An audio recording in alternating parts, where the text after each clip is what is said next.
Welcome students, RBSC online classes की आपकी अपनी पाठशाला में स्वागत है आपका। हम पढ़ रहे हैं क्लास 10th की हिस्ट्री। पहला चैप्टर हमने एक वीडियो में कंप्लीट कर दिया था और बाद में उसके क्वेश्चन आंसर भी देख लिए थे। और यकीन मानिए कि उन क्वेश्चन आंसर से बाहर आपके क्वेश्चन आंसर नहीं जाएंगे। ठीक है, आज हम पढ़ेंगे आपके हिस्ट्री का ही सेकेंड चैप्टर। बहुत इंपॉर्टेंट चैप्टर है जिसमें से मैप के क्वेश्चंस भी बनते हैं, वो भी हम डिस्कस करेंगे जब हम क्वेश्चन आंसर्स को डिस्कस करेंगे। तो ये जो चैप्टर है, सेकंड चैप्टर, ये है भारत में राष्ट्रवाद का उदय। देखो बच्चों, आपने जो पहले इससे पहले पढ़ा था वो क्या था? वो था यूरोप में राष्ट्रवाद का उदय। आज हम पढ़ रहे हैं भारत में राष्ट्रवाद का उदय। तो इस राष्ट्रवाद में ऐसा क्या है ये हम पहले समझेंगे। देखो, राष्ट्रवाद क्या होता है? अपने देश के लिए भावनाएं। तो अब आप पूछेंगे कि क्या ये राष्ट्रवाद का उदय होने से पहले देश के लिए कोई भावनाएं नहीं थी? बिल्कुल थी, लेकिन जैसा यूरोप में था ठीक वैसा ही था। कोई भी नेशन स्टेट यानी राष्ट्रीय राज्य जैसी कोई धारणा नहीं थी। मतलब राष्ट्र की जो सीमाएं हैं वो बदलती रहती थी। अभी कोई राजा यहाँ शासन कर रहा है, उसने दूसरे पर आक्रमण किया, उसके राज्य को अपने में मिलाया तो वो जीत गया, उसका राज्य बढ़ गया। अगर मान लो वो हार गया तो दूसरे राज्य ने उसको अपने राज्य में मिला लिया, वो जीत गया और उसका राज्य बढ़ गया। तो यानी कि राज्य की या राष्ट्र की अपनी कोई खास सीमा नहीं होती थी और इसकी वजह से लोगों में राष्ट्र के लिए ऐसी कोई भावनाएं भी नहीं होती थी। होती भी थी तो वो अपने राजा के लिए या फिर वहां जो भी शासन कर रहा था उसके लिए ज्यादा होती थी। लेकिन अच्छा, एक बात और कि राष्ट्र को सिर्फ सीमाओं के या टेरिटरीज में बांधना भी गलत है। राष्ट्र हम किसे कहेंगे? जहां के लोग एक जैसी संस्कृति को वहन करते हों, एक जैसी परंपराएं हों, एक जैसी बहुत कुछ, मतलब उनका पास्ट एक जैसा हो, तब वो राष्ट्र बनता है। तो ऐसे में भारत में राष्ट्रवाद का उदय कैसे हुआ? आपने देखा होगा कि जब तक सल्तनत काल यहाँ था तब तक कोई दिक्कत नहीं थी। मुगल आए, कोई दिक्कत नहीं थी। उससे पहले राजाओं का शासन था, कोई दिक्कत नहीं थी। आर्यों का, द्रविड़ों का, प्रतिहारों का, चोल, चालुक्य, कितने सारे वंश आपने पढ़े। उससे पहले वर्धन वंश, उससे पहले अशोक। तो ऐसी बहुत सी ऐसी चीजें थी, बहुत से राजाओं ने शासन किया, लेकिन भारत में ऐसी राष्ट्रीय राज्य जैसी या ऐसी कोई धारणा विशेष पनपी नहीं। लेकिन जब अंग्रेज यहाँ आए, देखो इससे पहले जो भी राजा थे उन्होंने क्या किया? उन्होंने भारत को अपना मान लिया। वो भारत में ही बस गए तो वो हमारे ही हो गए। और भारत की मिट्टी की सबसे बड़ी खासियत यही है कि कोई भी आए वो उसको अपना लेता है। लेकिन अंग्रेज कभी भारत में बसने के लिए आए ही नहीं थे। वो तो सिर्फ भारत में अपना साम्राज्य विस्तार करने, व्यापार करने और यहाँ के लोगों का शोषण करने के लिए ही आए थे, अपना लाभ कमाने के लिए ही आए थे। उन्होंने भारत को कभी अपनी मिट्टी की तरह एक्सेप्ट किया नहीं, तो इस मिट्टी ने भी उनको अपने लोगों की तरह कभी स्वीकार किया नहीं। तो ऐसे में जब उन्होंने यहाँ के लोगों पर शोषण करना शुरू किया, उन्होंने यहाँ के लोगों को दबाना शुरू किया, उन्होंने यहाँ की जो अर्थव्यवस्था थी उसको तहस नहस करना शुरू किया, तो हमारे बीच, हमारे अंदर, हमारे लोगों के अंदर एक ऐसा भाव पैदा हुआ कि हम तो वो हैं जो हजारों सालों से इस मिट्टी पर रहते आए हैं, अभी कुछ दिन हुए नहीं आए हुए और ये लोग इस तरह से हमारे साथ गलत कर रहे हैं। तो यही वो भावना थी कि जब हमारा पहला स्वतंत्रता संग्राम यानी कि 1857 का स्वतंत्रता संग्राम लड़ा गया और उसके बाद शुरू हुई एक ऐसी स्ट्रगल की कहानी, एक ऐसे संघर्ष की कहानी जो राष्ट्रवाद की चरम परिणति में बदली और आखिरकार 1947 को हमारा देश आजाद हो गया। तो आज हम इस चैप्टर में यही पढ़ेंगे। हम इस चैप्टर की शुरुआत करेंगे प्रथम विश्व युद्ध, खिलाफत और असहयोग से। अब बच्चों, ये सवाल आना बिल्कुल लाजमी है कि प्रथम विश्व युद्ध में तो हम गए थे ही नहीं। प्रथम विश्व युद्ध तो जो था वो एक्सिस पावर और पावर्स के बीच में था, उसमें हम कहाँ थे? हम तो एक नेशन की तरह भी नहीं थे, तो हम तो उस देश विश्व युद्ध में थे ही नहीं। लेकिन उसका सीधा सीधा इफेक्ट भारत पर पड़ा। कैसे पड़ा? इसके दो कारण थे। पहला कारण ये था कि ब्रिटेन इस युद्ध का हिस्सा था, है ना, और ब्रिटेन भारत में कॉलोनी स्थापित कर रहा था। कॉलोनी क्या होता है? उपनिवेश। उपनिवेश यानी जहां पर आप जाके कब्जा करते हो और वहां पर अपना साम्राज्य बनाते हो, उसको उपनिवेश कहते हैं। तो भारत जो था ब्रिटेन का उपनिवेश था। तो ऐसे में जब ब्रिटेन इस युद्ध का हिस्सा था और ब्रिटेन को खूब खर्चा करना पड़ा इस युद्ध में, तो ब्रिटेन ने क्या किया? तो ब्रिटेन ने वही खर्चा भारत से वसूल करना शुरू किया, टैक्स ज्यादा लगा दिए और ये सब चीजें शुरू की। तो पहला रीजन ये था कि प्रथम विश्व युद्ध के बाद ये जो चीजें थी, जो हमारा जिसको हम कहते हैं विरोध था, वो बहुत ज्यादा उग्र होता गया।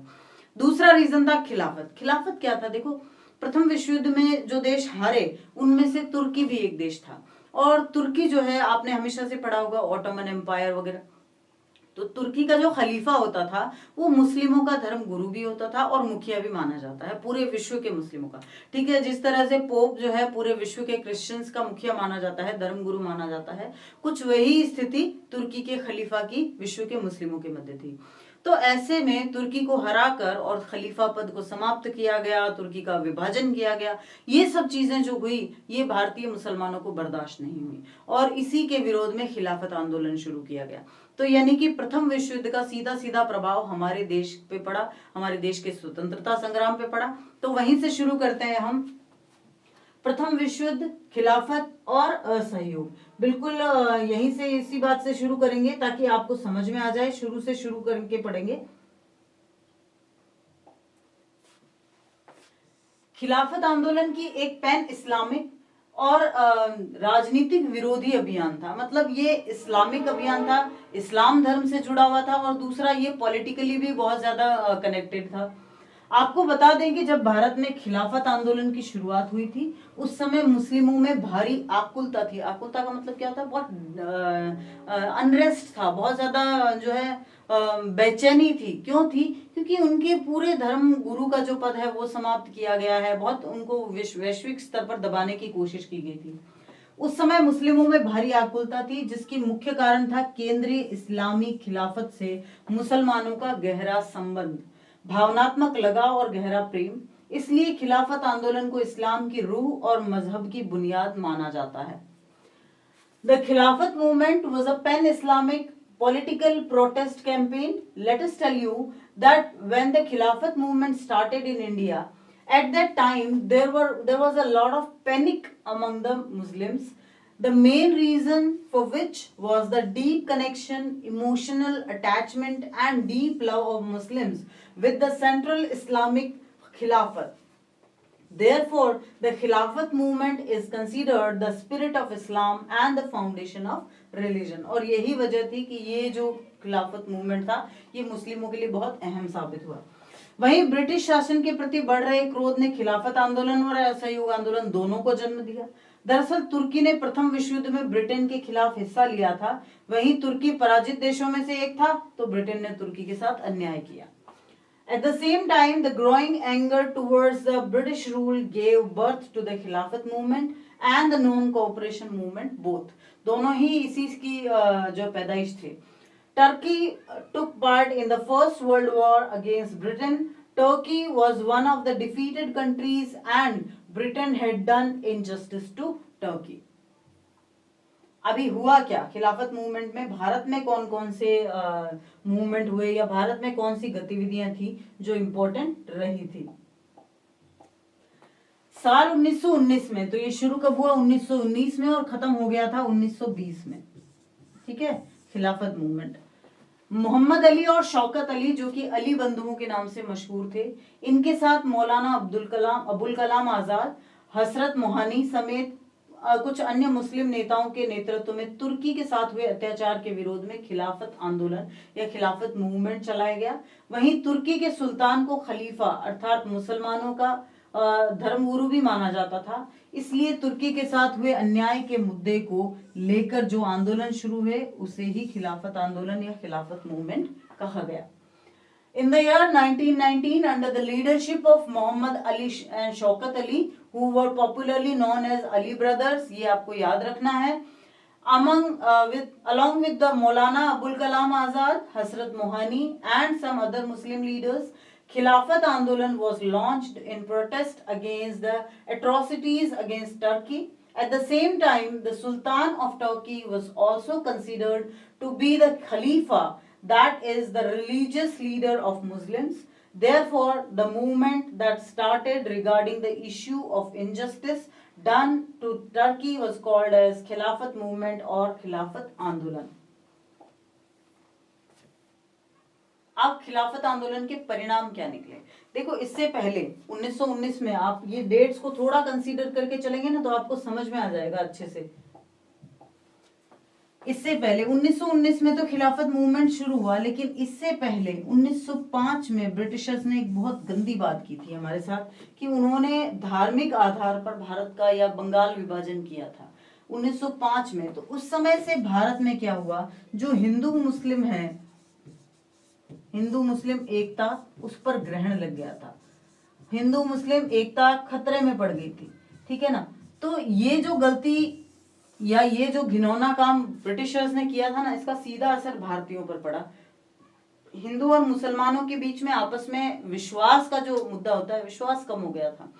तो ऐसे में जब खिलाफत आंदोलन शुरू हुआ और भारत के हिंदुओं ने भी, खासकर गांधी जी के कहने पर जब सबने साथ दिया, तो फिर से वो एक सौहार्द का माहौल बना, फिर से हिंदू मुस्लिम एक साथ आने लगे। इसीलिए खिलाफत मूवमेंट जो है असफल होते हुए भी बहुत ज्यादा इंपॉर्टेंट है। क्यों? क्योंकि इसने भारत को वो मौका दे दिया, वो एक पल दे दिया जिसकी वजह से हम अपने स्वतंत्रता संग्राम में बहुत आगे तक बढ़ पाए। खिलाफत आंदोलन के परिणाम और महत्व क्या है? सबसे पहला यही है कि हिंदू मुस्लिम एकता को बल मिला। दूसरा, राष्ट्रीय आंदोलन में भी मुस्लिमों की सहभागिता हुई और विभिन्न वर्गों के असंतोष का प्रतीक सिद्ध हुआ आंदोलन। ये आंदोलन जो है अलग अलग वर्गों के असंतोष को लेकर उभरा, ताकि लोगों को ये समझ में आने लगा कि हम अकेले ही परेशान नहीं है, बहुत जने परेशान हैं। Effects of Khilafat: Hindu-Muslim unity got strength, and then participation of Muslims in national movement, and movement proved to be a symbol of discontent of different class movements. तो इस तरह से खिलाफत आंदोलन बहुत महत्वपूर्ण था। अब खिलाफत के बाद हम पढ़ते हैं सत्याग्रह। सत्याग्रह क्या था? देखो, ये खिलाफत हुआ, लेकिन खिलाफत हुआ ये कि फिर 1920 में जब खलीफा का पद समाप्त कर ही दिया गया, उससे कोई असर नहीं पड़ा कि क्या मुसलमान कह रहे हैं, क्या खिलाफत आंदोलन कर रहे हैं, कोई फर्क नहीं पड़ा। मुसलमानों का जो खलीफा का पद था वो समाप्त कर दिया गया और तुर्की का विभाजन भी कर दिया गया। तो जब ये हुआ तो अपने आप ही खिलाफत आंदोलन भी समाप्त हो गया।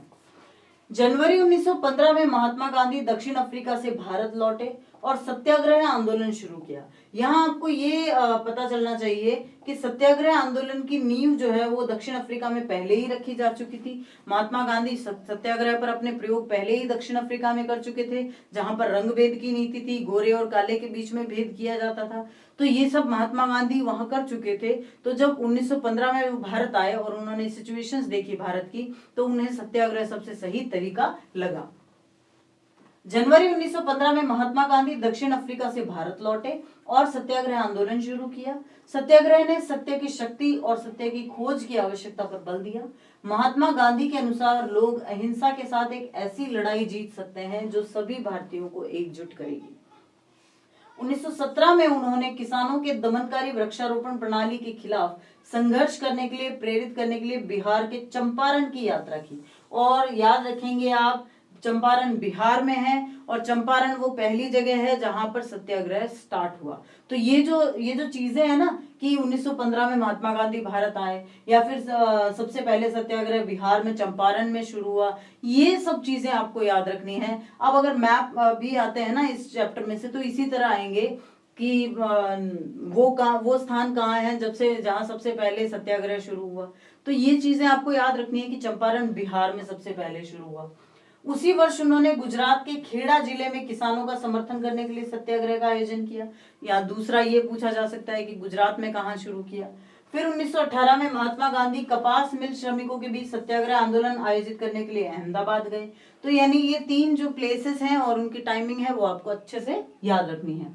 In January 1915, Mahatma Gandhi returned to India from South Africa and started the movement Satyagraha. Satyagraha emphasized the power of the truth and the need to search for the truth. According to Mahatma Gandhi, people can win a battle with non-violence, which will unite all Indians. In 1917, he traveled to Champaran in Bihar to inspire the peasants to struggle against the oppressive plantation system. देखो होता क्या था, बिहार में आप सबको पता है कि प्लेन्स हैं, जो गंगा नदी के से लाए गए पानी से प्लेन्स बनते हैं। तो वहाँ बहुत फर्टाइल है, बहुत उपजाऊ भूमि है, वो मैदान बहुत उपजाऊ मैदान है। वहां अच्छी खेती होती थी, लेकिन उस समय सिंथेटिक नील बाजार में थी नहीं, और नील बनाने का कपड़ा बनाने की जो फैक्ट्रीज होती है वहां नील का बहुत उपयोग होता था। तो ऐसे में जो प्राकृतिक नील थी उसको उगाने के लिए अंग्रेज किसानों को मजबूर करते थे, ठीक है, जो जिसको इंडिगो कहा जाता है। इंडिगो की खेती के लिए किसानों को मजबूर किया जाता था। तो ऐसे में होता क्या था, देखो खेती करने में कोई दिक्कत नहीं है, चलो जो चीज बिक रही है उसकी खेती कर लो, लेकिन जब ज्यादा टाइम तक बार बार रोटेशन में इंडिगो की खेती की जाती है तो इसका सीधा असर भूमि की उर्वरता यानी फर्टिलिटी पर पड़ता है, यानी कि भूमि की उर्वरता कम होती जाती है। नील को उगने के लिए बहुत ज्यादा फर्टिलिटी चाहिए थी। तो ऐसे में किसानों ने विरोध करना शुरू किया। अच्छा, दूसरा, उनकी फसल सही हुई गलत हुई कोई फर्क नहीं पड़ता था अंग्रेजों को, वो तो अपना उतना ही लगान लेते थे और किसानों को बटाईदारी पर यानी शेयर क्रॉपिंग पर रखते थे। अब ऐसे शेयर क्रॉपिंग में 3/4 हिस्सा तो जो है वो टैक्सेस देने में ही चला जाता था, तो किसानों को लगभग 80% जो है वो दूसरों को देना पड़ता, 20% ही उनके हिस्से में आता। तो ऐसे में किसानों का विरोध बिल्कुल जायज था, और इसी विरोध की शुरुआत सत्याग्रह के साथ की महात्मा गांधी ने। In the same year, he organized satyagraha to support the peasants of the Kheda district of Gujarat. In 1918, Mahatma Gandhi went to Ahmedabad to organize a satyagraha movement amongst cotton mill workers. ठीक है, तो ये आपको याद रखने हैं। 1917 में खेड़ा में और बिहार में चंपारण में। अगर सबसे पहले पूछा जाए तो चंपारण में, सेकंड खेड़ा में, उसके बाद में 1918 में अहमदाबाद कॉटन मिल में। अब हम पढ़ते हैं भारतीय इतिहास का सबसे काला अध्याय, जिसको काला कानून भी कहा जाता है, ठीक है, रॉलेट एक्ट के बारे में। रॉलेट एक्ट क्या था? देखिए, एक अंग्रेज अधिकारी थे सर सिडनी रॉलेट। अब धीरे धीरे जब गांधी जी का प्रवेश हो गया भारतीय राजनीति में, और उससे पहले भी काफी सारे ऐसे राजनीतिज्ञ थे जो कि बहुत उग्रवादी तरीके से अंग्रेजों का विरोध कर रहे थे। क्रांतिकारी तो थे ही, भगत सिंह जैसे और चंद्रशेखर आजाद जैसे। तो ऐसे में अंग्रेजों ने क्या किया, अंग्रेजों ने इन क्रांतिकारियों से परेशान होकर, उग्रवादियों से परेशान होकर एक कानून बनाया जिसको रॉलेट एक्ट कहा जाता है। रॉलेट एक्ट क्यों कहा जाता है इसको? क्योंकि सर सिडनी रॉलेट नाम के एक अंग्रेज अधिकारी थे जिन्होंने ये कानून पास करवाया था, बनाया था। अभी इस कानून में था क्या? इस कानून में ऐसा था कि अगर अंग्रेज सरकार को किसी पर शक होता है तो सिर्फ शक की बिना पर उसको गिरफ्तार किया जा सकता है। ना कोई बेल, ना कोई जमानत, ना कोई कागजी कार्यवाही, कुछ भी नहीं, और 2 साल तक उसको कैद रखा जा सकता है। तो ये जो कानून था, सिर्फ शक की बिना पर गिरफ्तार कर लेना, ये एक तरह से भारतीयों पर अत्याचार जैसा था, ठीक है ना। तो यही था रॉलेट एक्ट। ब्रिटिश सरकार द्वारा पेश किया गया एक कानून था। रॉलेट एक्ट को सभी भारतीय सदस्यों के एकजुट विरोध के बावजूद मार्च 1919 में इंपीरियल लेजिस्लेटिव काउंसिल के माध्यम से जल्दबाजी में पारित करवा दिया गया। इस अधिनियम ने सरकार को राजनीतिक गतिविधियों को दबाने के लिए भारी शक्तियां दी और 2 साल तक बिना मुकदमे के ही राजनीतिक कैदियों को हिरासत में रखने की अनुमति दे दी। यानी आप 2 साल तक कोई मुकदमा भी नहीं चलाओगे और उनको कैद रख सकते हो। तो ये था रॉलेट एक्ट, ठीक है ना, जिसको काला कानून भी कहा जाता है। Rowlatt Act was a law introduced by the British government. The Rowlatt Act was hastily passed through Imperial Legislative Council in March 1919. Despite the united opposition of all Indian members, the act gave the government unanimous power to suppress political activities and also allowed the detention of political prisoners without trial for 2 full years. ठीक है ना, तो 2 साल में कोई इंसान को मार पीट के कहाँ डाल दे पता भी नहीं चलता।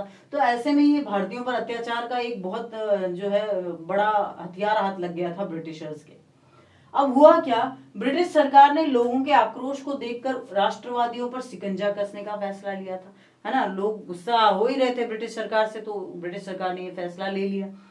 10 अप्रैल को अमृतसर में पुलिस ने शांतिपूर्ण जुलूस पर गोलीबारी की, जिससे बैंकों, डाकघरों और रेलवे स्टेशनों पर व्यापक हमले हुए।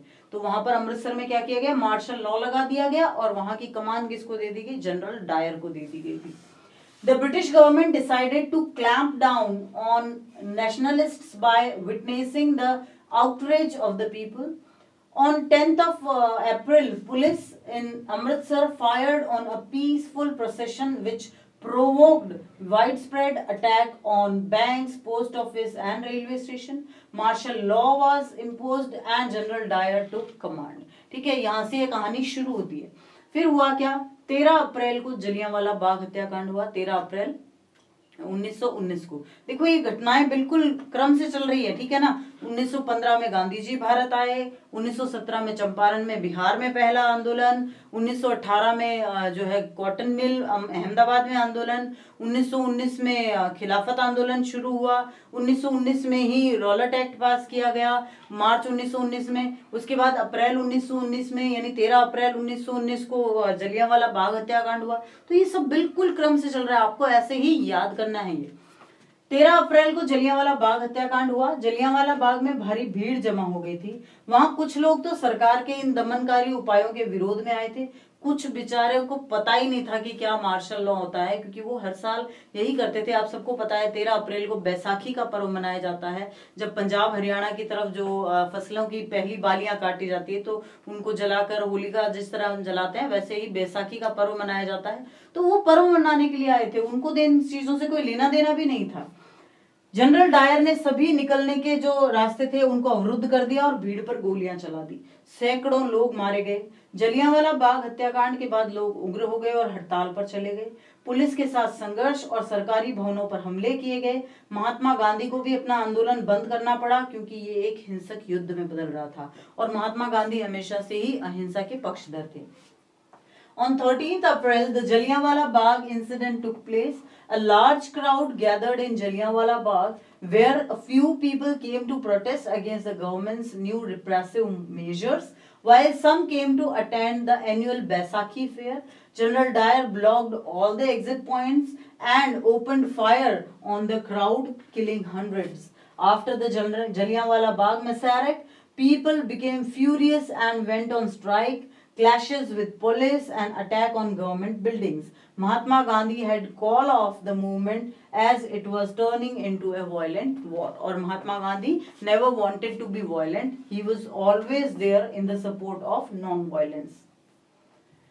अब हुआ क्या, अब महात्मा गांधी ने तब हिंदुओं और मुसलमानों को एक साथ लाकर खिलाफत का मुद्दा उठाया था। प्रथम विश्व युद्ध तुर्की की हार के साथ समाप्त हुआ तो मार्च 1919 में बॉम्बे में एक खिलाफत समिति का गठन किया गया। सितंबर 1920 में महात्मा गांधी ने बाकी नेताओं को खिलाफत के समर्थन के साथ साथ स्वराज के लिए भी एक असहयोग आंदोलन शुरू करने की आवश्यकता के बारे में आश्वस्त कर लिया। ठीक है ना, 1919 तक पढ़ के आए। अब 1920 में क्या हुआ, असहयोग की भूमिका बांध दी गई, असहयोग के लिए लोगों को तैयार कर लिया गया। Mahatma Gandhi then took up the Khilafat issue by bringing Hindus and Muslims together. The First World War ended with the defeat of Ottoman Turkey. In March 1990, a Khilafat committee was formed in Bombay. In September 1920, Mahatma Gandhi convinced other leaders for the need of start a new cooperation movement in support of Khilafat as well as for Swaraj. अब सवाल ये आता है कि असहयोग ही क्यों, ठीक है ना। महात्मा गांधी ने देखो, अब से इससे पहले हमने पढ़ा सत्याग्रह पढ़ा, इसके बाद हमने खिलाफत पढ़ा, जलियांवाला बाग भी पढ़ लिया, बहुत सारे उग्रवादी आंदोलन भी हो गए। तो अब असहयोग में ऐसा क्या था जो इसको नए रास्ते के रूप में चुना गया। महात्मा गांधी के अनुसार भारतीयों के सहयोग से ही भारत में ब्रिटिश सरकार की स्थापना हुई है। देखो, वो लोग आके यहाँ पर कमांड तो दे सकते थे, लेकिन इस कमांड को पूरे करने वाले तो भारतीय ही थे। तो असहयोग आंदोलन चरणों में प्रस्तावित था। इसकी शुरुआत सरकार द्वारा दी जाने वाली उपाधियों के समर्पण और सिविल सेवाओं, सेना, पुलिस, अदालतों और विधान परिषदों, स्कूलों और विदेशी सामानों के बहिष्कार से होनी चाहिए थी। आंदोलन के समर्थकों और विरोधियों के बीच कई बाधाओं और अभियान के बाद आखिरकार दिसंबर 1920 में इस आंदोलन को शुरू किया गया। तो यानी असहयोग आंदोलन कब शुरू हुआ, दिसंबर 1920 में। Why non-cooperation? According to Mahatma Gandhi, British rules was established in India with the cooperation of Indians. Non-cooperation movement is proposed in stages. It should begin with the surrender of titles that the government awarded and boycott of civil services, army, police, court and legislative councils, schools and foreign goods. After many hundred hurdles and campaigning between the supporters and opponents of the movement, finally in December 1920 the non-cooperation movement was adopted. Now differing strands with in the movement. अब इस आंदोलन के भीतर ही अलग अलग तरह की किस्में थी, ठीक है ना। तो आंदोलन को अलग अलग लोगों ने अलग अलग तरह से लिया। कैसे लिया इसको अलग अलग लोगों ने? जनवरी 1921 में असहयोग आंदोलन, खिलाफत आंदोलन शुरू हुआ। इस आंदोलन में विभिन्न सामाजिक समूहों ने भाग लिया, लेकिन इस शब्द का अर्थ अलग अलग लोगों के लिए अलग अलग था। In January 1921, the non-cooperation Khilafat movement began. In this movement, various social groups participated, but the term meant different things to different people. अब क्या था उनके लिए? देखिए, सबसे पहले हम पढ़ेंगे कस्बों में क्या था, जो टाउन्स थे उनके अंदर क्या था। The movement in the town, कस्बों में आंदोलन। मध्यम वर्ग ने आंदोलन शुरू किया और हजारों छात्रों, शिक्षकों, प्रधानाध्यापकों ने सरकारी से नियंत्रित स्कूलों, कॉलेजों को छोड़ दिया। वकीलों ने अपने कानूनी कार्यों को छोड़ दिया। आर्थिक मोर्चे पर असहयोग का प्रभाव अधिक ड्रामेटिक थे, नाटकीय थे बहुत ज्यादा। भारतीय कपड़ा मिलों और हथकरघों का उत्पादन बढ़ गया। क्यों? क्योंकि लोगों ने विदेशी वस्त्रों को छोड़ना शुरू कर दिया। हालांकि ये आंदोलन कई कारणों से धीमा हो गया, जैसे खादी के कपड़े जो बनते थे मशीनों के कपड़ों की तुलना में वो महंगे होते थे। छात्रों और शिक्षकों के चयन के लिए भी भारतीय संस्थान कम थे, इसलिए वो लोग अब सरकारी स्कूलों में वापस चले गए और वकील वापस अदालतों में शामिल होने लगे। The middle class started the movement and thousands of students, teacher, headmasters left government controlled schools and colleges. Lawyers gave up their legal practices. In the economic front, the effects of non-cooperation were more dramatic. The production of Indian textile mills and handlooms went up when people started boycotting foreign goods. However, this movement slowed down due to a variety of reasons, such as khadi clothes were expensive, less Indian institutes for Indian students and teachers to choose from, so they went back to government schools and lawyers joined back government courts. अब ये तो थी शहर की बात। देहात में क्या हुआ था? देहात में असहयोग आंदोलन उन ग्रामीण इलाकों में फैल गया जहां भारत के विभिन्न हिस्सों में किसान और आदिवासी विकसित हो रहे थे। किसान आंदोलन तालुकादारों और जमींदारों के खिलाफ शुरू हुआ। वो ब्रिटिश के खिलाफ नहीं लड़ रहे थे, वो अपने जमींदारों के खिलाफ लड़ रहे थे, जिन्होंने उच्च लगान और कई अन्य उपकरणों की मांग की थी। इससे राजस्व में कमी आई, बेगार की समाप्ति हुई और दमनकारी जमींदारों के सामाजिक बहिष्कार की मांग की गई। The non-cooperation movement spread to the countryside where peasants and tribals were developing in different parts of India. The peasants movement started against talukadars and landlords who demanded high rents and a variety of other cesses. It demanded reduction of revenue, abolition of begar and social boycott of oppressive landlords. अब उसके बाद क्या हुआ? उसके बाद जून 1920 में जवाहरलाल नेहरू ने उनकी शिकायतों को समझने के लिए अवध के गांवों में घूमना शुरू किया और अक्टूबर में उन्होंने कुछ अन्य लोगों के साथ अवध किसान सभा स्थापित की। ठीक है ना, तो आपको ये भी याद रखना है, ये सारे जो फैक्ट्स आएंगे ना ये याद रखने हैं। कब हुई थी? अक्टूबर में उन्होंने कुछ अन्य लोगों के साथ अवध किसान सभा की स्थापना की और एक महीने के भीतर इसकी 300 शाखाएं स्थापित की गई। 1921 में किसान आंदोलन फैल गया और तालुकादारों और व्यापारियों के घर हमला किया गया, बाजारों को लूट लिया गया और अनाज बोर्डों पर कब्जा कर लिया गया और ये महात्मा गांधी कभी नहीं चाहते थे। Jawaharlal Nehru in June 1920 started going around the villages in Awadh to understand their grievances. In October, he along with few other setups of the Awadh Kisan Sabha, and within the month 300 branches had been set up. In 1921, the peasant movement spread and the houses of talukadars and merchants were attacked, bazaars were looted and grain boards were taken over.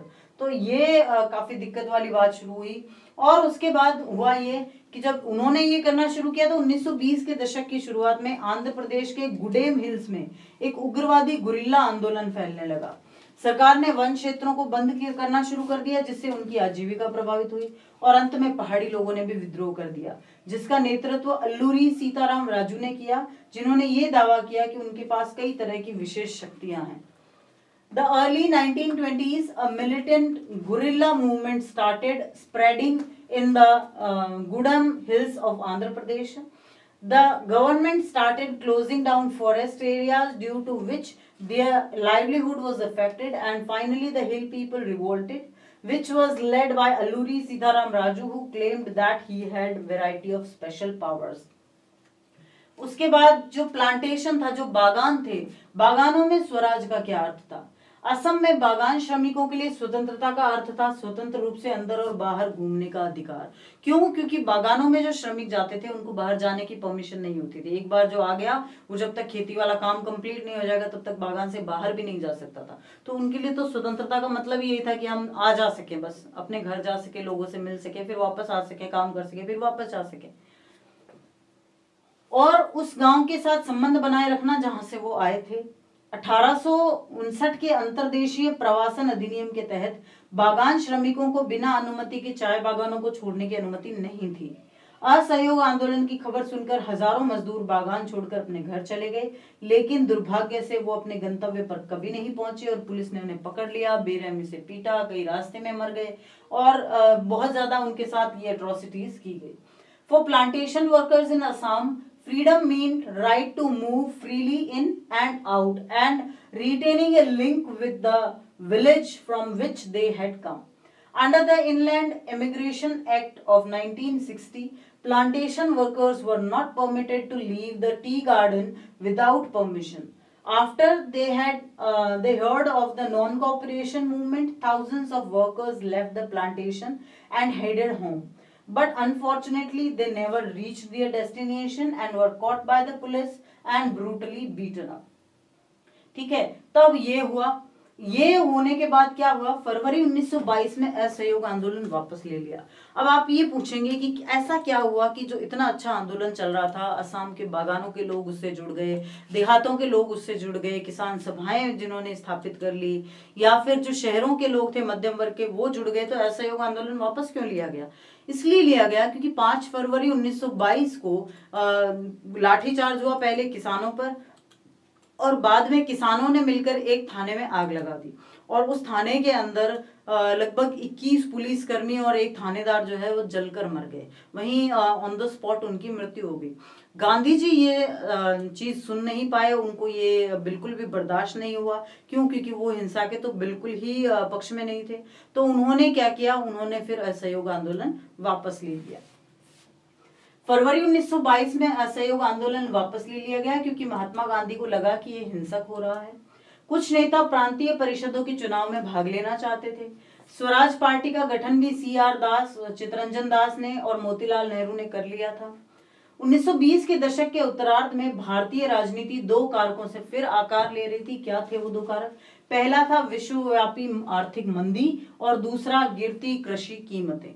ठीक है ना, यानी ले दे के आर्थिक रूप से बहुत दिक्कतें आ रही थी। फिर संविधिक आयोग की स्थापना भारत में संवैधानिक प्रणाली के कामकाज को देखने और बदलाव का सुझाव देने के लिए की गई थी। 1928 में साइमन कमीशन भारत आया और इसका स्वागत साइमन भारत वापस जाओ के नारे से किया गया क्योंकि साइमन कमीशन में एक भी भारतीय नहीं था। दिसंबर 1929 में जवाहरलाल नेहरू की अध्यक्षता में लाहौर कांग्रेस ने भारत के लिए पूर्ण स्वराज या पूर्ण स्वतंत्रता की मांग की और औपचारिक रूप दिया गया। ये घोषित किया गया कि 26 जनवरी 1930 को स्वतंत्रता दिवस के रूप में मनाया जाएगा। यही वो रीजन है कि जिसकी वजह से हमारा संविधान 26 नवंबर 1949 को लागू बन गया था कंप्लीट, लेकिन उसको लागू किया गया 26 जनवरी 1950 को, ताकि इस दिन को यादगार बनाया जा सके। In February 1922, the non-cooperation movement was withdrawn because Mahatma Gandhi felt that it was turning violent. Some of the और वो जो चौरी चौरा में घटना हुई थी ना गोरखपुर जिले में, उत्तर प्रदेश के गोरखपुर जिले में एक गांव है चौरी चौरा, जहां पर ये घटना हुई थी, जहां पुलिस वालों को जिंदा जला दिया गया था। Some of the leaders wanted to participate in elections to the provincial council. Swaraj Party was formed by CR Das and Motilal Nehru. In the late 1920s, Indian politics again shaped because of 2 factors. The first effect was the worldwide economic depression and the second effect was the falling agricultural prices. The Statutory Commission was set up to look into the functioning of constitutional system in India and suggest changes. In 1928, Simon Commission arrived in India and it was greeted by the slogan "Go back, Simon. Simon, go back." In December 1929, under the presidency of Jawaharlal Nehru, the Lahore Congress formalise the demand of Purna Swaraj, मतलब हमें या तो पूरी independency चाहिए नहीं तो कुछ भी नहीं चाहिए, है ना। तो ये पूर्ण स्वराज होता है। Of full independence for India, it was declared that 26th of January 1930 would be celebrated as Indian Independence Day. फिर होता है सबसे इम्पोर्टेंट शुरू जो है साल्ट मार्च, या जिसको दांडी मार्च भी कहते हैं या नमक यात्रा भी कहते हैं, और सविनय अवज्ञा आंदोलन, दोनों ही चीजें। 31 जनवरी, अब ये क्या था, दांडी क्यों किया गया? देखो अंग्रेजों ने क्या किया, अंग्रेजों ने बहुत ज्यादा टैक्सेस लगा दिए। तो उन्होंने एक टैक्स लगा दिया नमक बनाने पर, और साथ ही साथ ये कानून पारित किया गया कि नमक जो है वो सिर्फ सरकारी मिलों में ही बनेगा। अब आप खाना चीनी के बिना तो खा सकते हो, शक्कर के बिना तो खा सकते हो, नमक के बिना नहीं खा सकते ना, एक लिमिट होती है, नमक के बिना बाकी मसाले भी अधूरे हैं। तो ऐसे में नमक भारतीयों को मिलना बंद हो गया था। तो इसके विरोध में गांधी जी ने सविनय अवज्ञा आंदोलन शुरू किया, और सविनय अवज्ञा आंदोलन की शुरुआत दांडी मार्च से की गई। 31 जनवरी 1930 को महात्मा गांधी ने वायसरॉय इरविन से 11 मांगों को लेकर एक पत्र भेजा। इन मांगों में सबसे अधिक हलचल अमीर और गरीब द्वारा उपभोग किए जाने वाले नमक कर को समाप्त करने को लेकर थी। मांगों को 11 मार्च तक पूरा करना था, लेकिन अगर नहीं होता तो कांग्रेस सविनय अवज्ञा आंदोलन शुरू करने वाली थी। प्रसिद्ध नमक मार्च की शुरुआत महात्मा गांधी ने अपने विश्वस्त 78 स्वयं सेवकों के साथ की, और मार्च में 240 मील से अधिक साबरमती से वो शुरू हुए आश्रम से, और गुजराती तटीय शहर दांडी तक 6 अप्रैल को वो दांडी पहुंचे और औपचारिक रूप से कानून का उल्लंघन किया। मतलब गांधी जी ने खुद कानून तोड़ा। समुद्री जल को उबालकर नमक का निर्माण किया गया, और इसने ही सविनय अवज्ञा आंदोलन की शुरुआत की थी। इसे ही सविनय अवज्ञा आंदोलन की शुरुआत के रूप में सिंबलाइज किया जाता है। On 31st of January 1930, Mahatma Gandhi sent a letter to Viceroy Irwin stating 11 demands. Among the demands, the most stirring of all was demand to abolish the salt tax, which is consumed by the rich and the poor both. So salt was very important, is very important. So when it is taxable, जब इस पर tax लगाया जाता है तो सबको नुकसान होता है। The demands needed to be fulfilled by 11th March, or else Congress would start a civil disobedience campaign. The famous Salt March was started by Mahatma Gandhi, accompanied by 78 of his trusted volunteers. The march was over 240 miles from Gandhiji's ashram in Sabarmati to Gujarat coastal town of Dandi. On 6th of April, he reached Dandi and ceremonially violated the law, manufacturing salt by boiling sea water. This marked the beginning of the civil disobedience movement. तो यानी कि जो 6 अप्रैल का जो समय था उसको civil disobedience movement या सविनय अवज्ञा आंदोलन की शुरुआत माना जा सकता है। अब क्या था सविनय अवज्ञा आंदोलन? देखो अब बच्चों सेम चीज है, इसमें भी वही है कि हमें सरकार का साथ नहीं देना है, असहयोग में भी वही था। तो आपसे क्वेश्चन पूछा जा सकता है कि अगर दोनों ही एक जैसे थे तो असहयोग आंदोलन और सविनय अवज्ञा आंदोलन में क्या फर्क है? देखो असहयोग आंदोलन में सरकार का साथ देना छोड़ा गया था, लेकिन पहली बार सविनय अवज्ञा आंदोलन में सरकार का साथ देना तो छोड़ना ही था, उसके साथ साथ सरकार के द्वारा बनाए गए गलत नियमों को तोड़ना भी था। ठीक है ना, जो भी जैसे गांधी जी ने शुरुआत भी नियम तोड़ के की थी, तो इसी तरह सरकार के बनाए गलत नियमों को शांतिपूर्ण तरीके से तोड़ना, और ये क्या कहलाया? ये सिविल डिसओबीडियंस मूवमेंट या सविनय अवज्ञा आंदोलन। हमें मानना भी नहीं है उनकी बात, उनके नियमों को तोड़ना है, और बहुत विनय के साथ, बहुत ही शांति के साथ। ये आंदोलन दुनिया भर में फैल गया, और मतलब दुनिया भर में इसकी बातें होने लगी। देश के विभिन्न हिस्सों में नमक कानून तोड़ा गया, विदेशी कपड़ों का बहिष्कार किया गया, किसानों ने राजस्व देने से इनकार कर दिया, और कई जगहों पर वन कानून का भी उल्लंघन किया गया। अप्रैल 1930 में महात्मा गांधी के एक कट्टर शिष्य अब्दुल गफ्फार खान को गिरफ्तार किया गया। खान अब्दुल गफ्फार खान, जिनको सीमांत गांधी या फ्रंटियर गांधी भी कहा जाता है, जिसके कारण ब्रिटिश सरकार के प्रतीक सभी संरचनाओं पर हमले हुए। भयावह स्थिति को देखकर महात्मा गांधी ने आंदोलन को फिर बंद करने का फैसला लिया, और 5 मार्च 1931 को इरविन के साथ एक समझौता किया। गांधी इरविन पैक्ट ये कहलाता है। इसमें गांधी जी ने लंदन में एक गोलमेज सम्मेलन में भाग लेने के लिए सहमति व्यक्त की। जब सम्मेलन सफल नहीं हुआ, टूट गया, तो महात्मा गांधी निराश होकर भारत लौट आए और सविनय अवज्ञा आंदोलन फिर से शुरू किया। ये लगभग 1 साल तक चला, लेकिन बाद में फिर वही है जो शुरुआती गति होती है, अगर वो एकदम से टूट जाए तो फिर वापस वो स्पीड पकड़ी नहीं जा सकती है ना, तो फिर वो स्पीड पकड़ में नहीं आई और फिर 1934 में से पूरी तरह बंद कर दिया गया। The movement spread across the world and salt law was broken in different parts of the country. Foreign clothes were boycotted. Peasants refused to pay revenue in many places. Forest laws were violated. In April 1930, Abdul Ghaffar Khan, who is also known as the Frontier Gandhi or the son of Gandhi ji, was arrested. Mahatma Gandhi was arrested a month later, which led to attack to the structures of symbolized British rule. By witnessing the horrific situation, Mahatma Gandhi decided to call off the movement and entered into a pact with Irvin on 5th of March 1931. It is called Gandhi-Irvin Pact. Gandhi-Irvin Pact, Gandhi ji consented to participate in a round table conference in London. When the conference broke down, Mahatma Gandhi returned into India disappointed and relaunched the civil disobedience movement. It continued for almost a year, but by 1934 it lost its momentum. फिर वो अपनी वो वाली गति नहीं पकड़ पाया। Next है how participant saw the movement. जो इसमें शामिल हुए, जिन्होंने इसमें भाग लिया, उन्होंने इस आंदोलन को कैसे देखा। जैसे गुजरात के पाटीदार और उत्तर प्रदेश के जाट इस आंदोलन में सक्रिय थे। वे सविनय अवज्ञा आंदोलन के उत्साही समर्थक बन गए, लेकिन जब 1931 में आंदोलन को बंद कर दिया तो उनको बहुत निराशा हुई। इसलिए जब 1932 में आंदोलन फिर से शुरू हुआ तो कई लोगों ने उसमें भाग लेने से इनकार कर दिया। गरीब किसान कई तरह के कट्टरपंथी आंदोलनों में शामिल हुए, जिनका नेतृत्व अक्सर समाजवादियों और कम्युनिस्टों ने किया। तो इस तरह वो गांधी जी से हटके और दूसरी तरफ जाने लगे थे। The Patidars and Gujarat and the Jats of Uttar Pradesh were active in the movement. They became enthusiastic supporters of the civil disobedience movement, but they were deeply disappointed when the movement was called off in 1931. So when the movement was restarted in 1932, many of them refused to participate.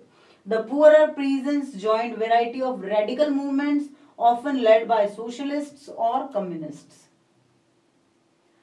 फिर उसके बाद क्या किया गया, उसके बाद कुछ न कुछ करके आंदोलन तो खैर जारी रहा ही। व्यापारिक हितों को संगठित करने के लिए 1920 में Indian industrial and commercial Congress और 1927 में federation of Indian chamber of commerce and industries या फिक्की नाम का संगठन बनाया गया। उद्योगपतियों ने भारतीय अर्थव्यवस्था पर औपनिवेशिक नियंत्रण को नकार दिया और सविनय अवज्ञा आंदोलन का समर्थन किया। और जब इसे पहली बार शुरू किया गया, कुछ औद्योगिक श्रमिकों ने सविनय अवज्ञा आंदोलन में भाग भी लिया और 1930 और 1932 में रेल कर्मचारी और डाक कर्मचारी भी हड़ताल पर चले गए थे।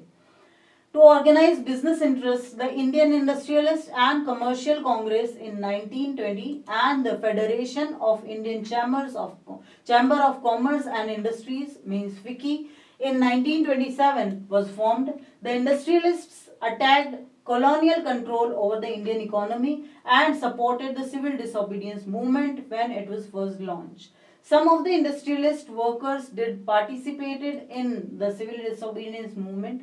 In 1930 and 1932, railway workers and dock workers were on strike.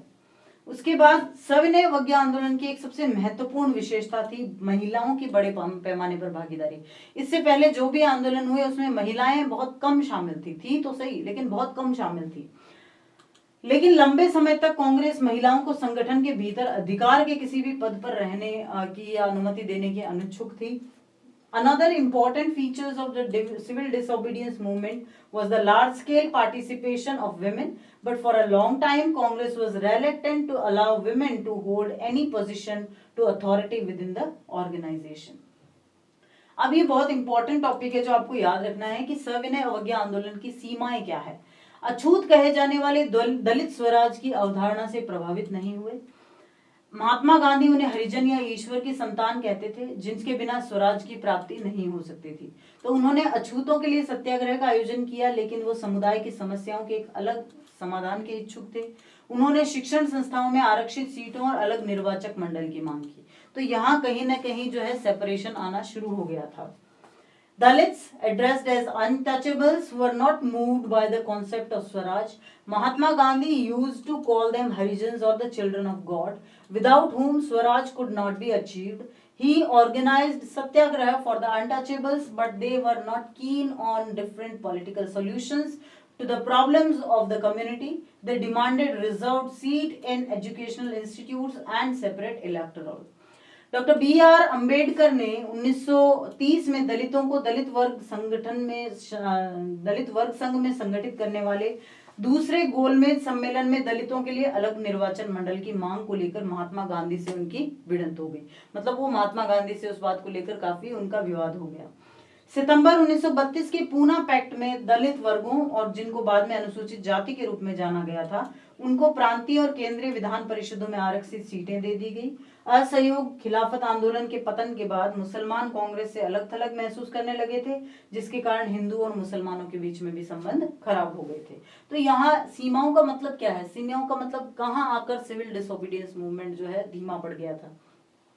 Dr. B.R. Ambedkar, who organized the Dalits into the Depressed Class Association in 1930, clashed with Mahatma Gandhi at the second round table conference by demanding separate electorates for Dalits. The Pune Pact of September 1932 gave the depressed class, later to be known as the scheduled caste, reserved seats in provincial and central legislative councils. After the decline of non-cooperation Khilafat movement, Muslims felt alienated from the Congress, due to which the relations between Hindus and Muslims worsened. और इसकी वजह से हिंदू और मुस्लिमों के जो संबंध थे वो भी खराब हो गए। मोहम्मद अली जिन्ना अलग निर्वाचक मंडल की मांग कर ही रहे थे। मतलब सब ये चाहते थे कि हमारे अपने अपने लोग चुने जाएं, तो उस मांग को छोड़ने के लिए तैयार थे अगर मुसलमानों को केंद्रीय विधानसभा में सीटों और मुस्लिम बहुल प्रांतों में जनसंख्या के अनुपात में प्रतिनिधित्व का आश्वासन दिया गया। फिर भी 1928 में सर्वदलीय सम्मेलन में इस मुद्दे को हल करने की आशा खत्म हो गई, जब हिंदू महासभा के M.R. जयकर ने समझौते के प्रयासों का बहुत बड़ा विरोध किया था। Muhammad Ali Jinnah was willing to give up the demand of separate electoral votes if Muslims were assured reserved seats in Central Assembly and representation in proportion to population in Muslim-dominated provinces. Nevertheless, the hope of resolving the issue at all parties conference in 1928 disappeared when M.R. Jayakar of the Hindu Mahasabha strongly opposed efforts at compromise. सामूहिक संबंध की भावना कैसे आई? लेकिन इन सब के बीच में ही बहुत जिसको हमने यूरोपीय इतिहास में रोमांटिसिज्म के नाम से पढ़ा था, जिसको हमने रोमांसवाद के नाम से पढ़ा था, तो वो भावना भारत में कैसे जागी? राष्ट्रवाद तब फैलता है जब ये लोग ये मानने लगे कि वो सभी एक राष्ट्र के अंग हैं। इतिहास और कथा साहित्य, लोकगीत और गीत, लोकप्रिय प्रिंट, प्रतीक सभी ने राष्ट्रवाद के निर्माण में एक महत्वपूर्ण भूमिका निभाई।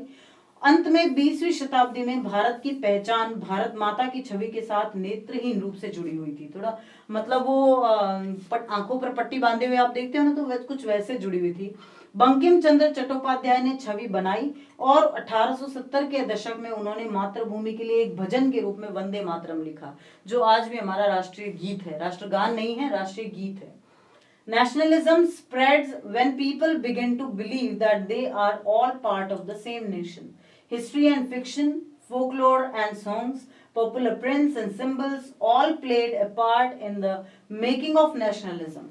Finally, in the 20th century, the identity of India came to be visually associated with the image of Bharat Mata.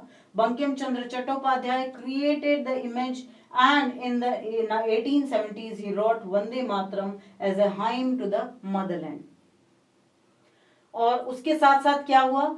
Abanindranath Tagore ने भारत माता की अपनी प्रसिद्ध छवि को एक तपस्वी व्यक्ति के रूप में चित्रित किया, यानी एक साध्वी महिला के रूप में।